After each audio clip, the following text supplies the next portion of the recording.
श्री गणेशाय नमः। सप्तमोऽध्यायः। ओम ध्यायेयं रत्नपीठे सुककलपठितं शृण्वतीं श्यामलाङ्गीं न्यस्तीकाङ्घ्रिं सरोजे शशिशकलधरां वल्लकीं वादयन्तीं कल्लाराबद्धमालां नियमितविलसत् चोलिकां रक्तवस्त्रां मातङ्गीं शङ्खपात्रां मधुरमधुमदां चित्रकोद्भासि भालाम्।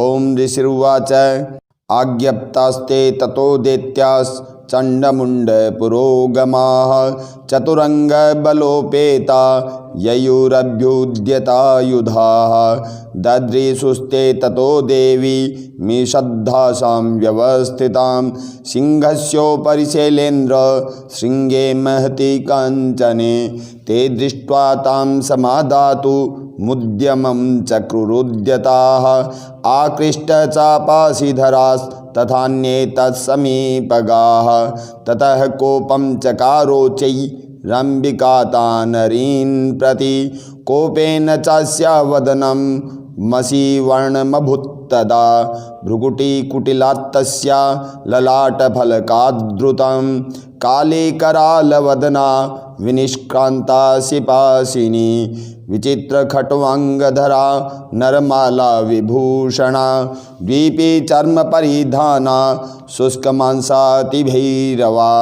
अतिविस्तारवदना जिह्वाललनभीषणा निमग्ना रक्तनयना नादापूरितदिङ्मुखा सा वेगेनाभिपतिता घातयन्ति महासुरान् सैन्ये तत्र सुरारीणामभक्षयत तद्बलं पार्ष्णिग्राहङ्कुशग्राही योधघण्टा समन्वितान् समादायैकहस्तेन मुखे चिक्षेपवारणान् तथैव योद्धं तुरगै रथं सारथिना सह निक्षिप्य वक्त्रे दशनैश्चर्वयन्त्यतिभैरवम् एकं जग्राह केशेषु ग्रीवायामथ चापरं पादेनाक्रम्य चैवान्यमुरसान्यमपोथयत् तैर्मुक्तानि च शस्त्राणि महस्त्राणि तथा सुरैः मुखेन जग्राह रुषा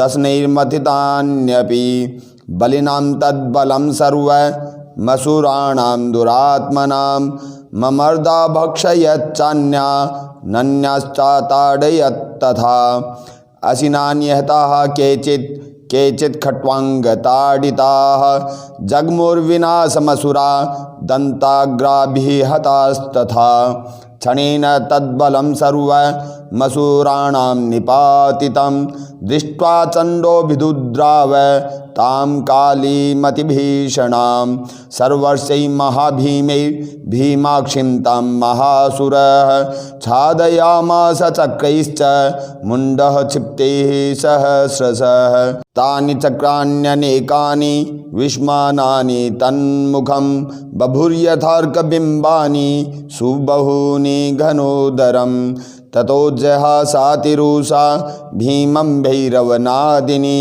काली करालवक्त्रान्तर्दुर्दर्श दशनोज्ज्वला उत्थाय च महासिंहं देवी चण्डमधावत गृहीत्वा चास्य केशेषु शिरस्तेनाशिनाक्षिणत् अथ मुण्डोऽभ्यधावत्तां दृष्ट्वा चण्डं निपातितं तमप्यपादयद्भूमौ सा खड्गाभिः हतं रुषा हतशेषं ततः सैन्यं दृष्ट्वा चण्डं निपातितं मुण्डं च सुमहावीर्यं दिशो भेजे भयातुरं शिरश्चण्डस्य काली च गृहीत्वा मुण्डमेव च प्राह प्रचंडाट्टहास मिश्रमभ्येत्य चंडिकां मया तवात्रोपहृतौ चंडमुंडौ महापशु युद्धयज्ञे स्वयं शुंभं निशुंभं च हनिष्यसि। ऋषिरुवाच तावान्नीतौ ततो दृष्ट्वा चंडमुंडौ महासुरौ उवाच कालीं कल्याणी ललितं चंडिका वचः यस्माच्चंडं च मुंडं च गृहीत्वा त्वमुपागता चामुंडेति ततो लोके ख्याता देवी भविष्यसि। ओम जगदम्बार्पणमस्तु। मैं मातंगी देवी का ध्यान करता हूँ। वे रत्नमय सिंहासन पर बैठकर पढ़ते हुए तोते का मधुर शब्द सुन रही है। उनके शरीर का वर्ण श्याम है।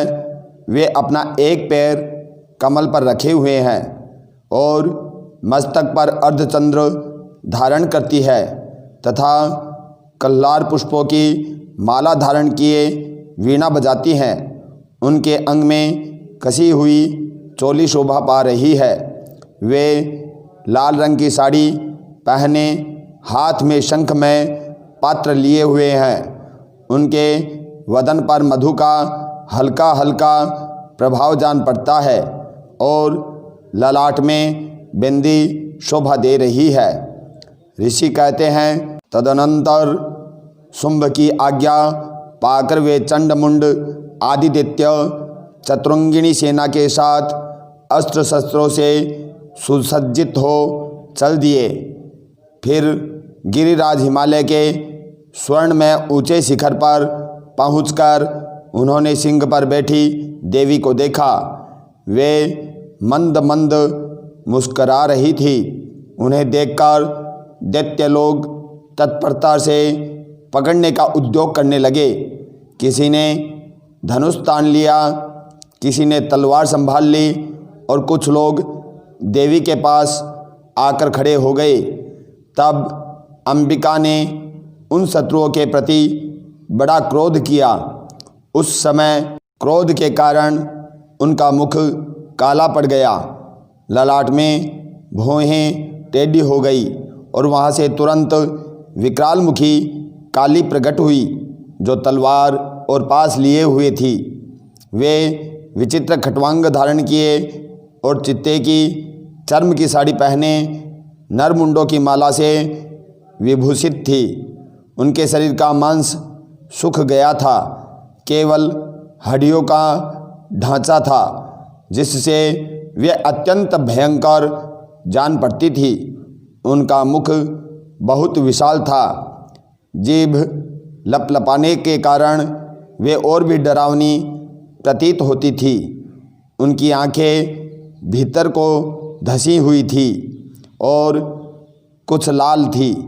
वे अपनी भयंकर गर्जना से संपूर्ण दिशाओं को गुंजा रही थी। बड़े बड़े दैत्यों का वध करती हुई वे कालिका देवी बड़े वेग से दैत्यों की उस सेना पर टूट पड़ी और उन सबको भक्षण करने लगी। वे पार्श्वरक्षकों, अंकुशधारी महावतों, योद्धाओं और घंटा सहित कितने ही हाथियों को एक ही हाथ से पकड़कर मुँह में डाल लेती थी। इसी प्रकार घोड़े, रथ और साथी के साथ रथी सैनिकों को मुँह में डालकर वे उन्हें बड़े भयानक रूप से चबा डालती थी। किसी के बाल पकड़ लेती, किसी का गला दबा देती, किसी को पैरों से कुचल डालती और किसी को छाती के धक्के से गिराकर मार डालती थी। वे असुरों के छोड़े हुए बड़े बड़े अस्त्र शस्त्र मुँह से पकड़ लेती और रोष में भरकर उनको दांतों से पीस डालती थी। काली ने बलवान एवं दुरात्मा दैत्यों की वह सारी सेना रौंद डाली, खा डाली और कितनों को मार भगाया। कोई तलवार के घाट उतारे गए, कोई खटवांग से पीटे गए और कितने ही असुर दांतों के अग्रभाग से कुचले जाकर मृत्यु को प्राप्त हुए।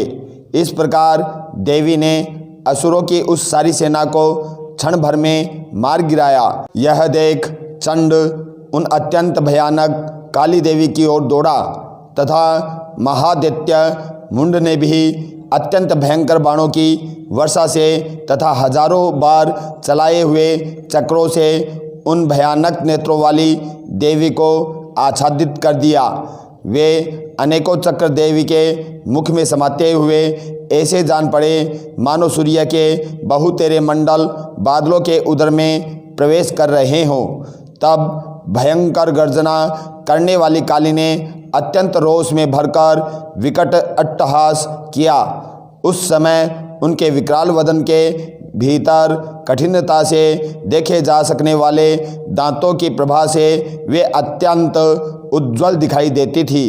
देवी ने बहुत बड़ी तलवार हाथ में ले हम का उच्चारण करके चंड पर धावा किया और उसके केस पकड़कर उसी तलवार से उसका मस्तक काट डाला। चंड को मारा गया देखकर मुंड भी देवी की ओर दौड़ा। तब देवी ने रोष में भरकर उसे भी तलवार से घायल करके धरती पर सुला दिया। महापराक्रमी चंड और मुंड को मारा गया देख मरने से बची हुई बाकी सेना भय से व्याकुल हो चारों ओर भाग गई। तदंतर काली ने चंड और मुंड का मस्तक हाथ में ले चंडिका के पास जाकर प्रचंड अट्टहास करते हुए कहा, देवी, मैंने चंड और मुंड नामक इन दो महापशुओं को तुम्हें भेंट किया है। अब युद्ध यज्ञ में तुम शुंभ और निशुंभ का स्वयं ही वध करना। ऋषि कहते हैं, वहाँ लाए हुए उन चंड मुंड नामक महादैत्यों को देखकर कल्याणमयी चंडी ने काली से मधुरवाणी में कहा, देवी, तुम चंड और मुंड को लेकर मेरे पास आई हो, इसलिए संसार में चामुंडा के नाम से तुम्हारी ख्याति होगी। जगदम्बार्पणमस्तु।